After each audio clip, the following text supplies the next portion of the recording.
Hi, this is Cody Collins. I'm with John Burgess, and our presentation is about optimizing our enjoyment at Disney's Animal Kingdom. These are our goals and objectives. We are planning on traveling to Disney's Animal Kingdom for the day. We must maximize our enjoyment as a consumer by riding a specific set of rides. Each and every variable has a specific level of enjoyment based off of our own personal interest. We will be arriving at 10 a.m. on a Friday in late November and staying until 5:30 p.m. We must find the best way to maximize our enjoyment with the time that we are given and the varying levels of interest for each ride. We will be interpreting the wait times of each ride. They will interchange in 2.5-hour intervals within our constraints in order to know how much time will be needed to ride each ride.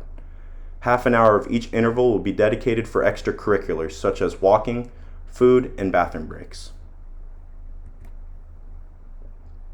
We selected 5 separate rides to go on during our trip, all with varying levels of interest.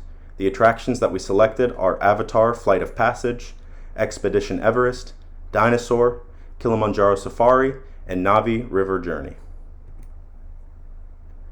These are the durations for all 5 rides that we selected in all 3 intervals.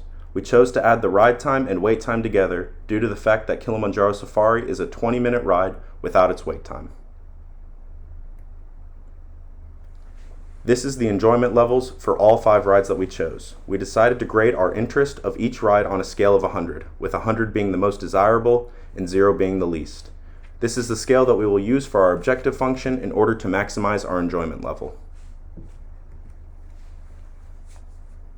For our simplifications, we are not accounting for walking time from ride to ride. Also, all rides will be up and working during the duration of our visit, and we will only be riding 5 rides from the park. For our assumptions, we will have the same level of enjoyment each time we go on a ride, and any leftover time from our results will also be added to our dedicated 30 minutes for travel, food, restroom breaks, etc.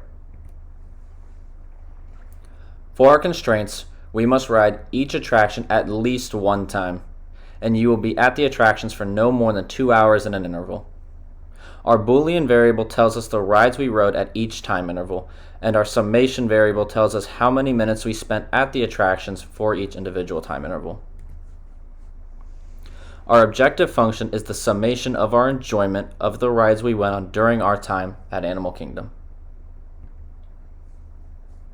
For our results, our code returned a maximum enjoyment value of 530. From 10 a.m. to 12:30 p.m., we rode Dinosaur and Kilimanjaro Safari. From 12:30 to 3, we rode Expedition Everest and Kilimanjaro Safari again. From 3 to 5:30, we rode Avatar Flight of Passage, Expedition Everest, Dinosaur, and Navi River Journey. During our first time interval, we used all 2 hours of our attraction time, and for the second and third time interval, we were at the attractions for 1 hour and 55 minutes. We could expand on our project by incorporating all rides at Animal Kingdom, not just the select 5 we chose. We could also account for the time it takes to walk from attraction to attraction. We could make an exact schedule for ride durations rather than using intervals to explain them. For example, we could have a schedule that says go from ride A first to ride B, take a 30-minute break, go to ride C, etc. And finally, we could change our enjoyment levels depending on the number of times you have been on a specific ride. That's all for our project. Thanks for watching.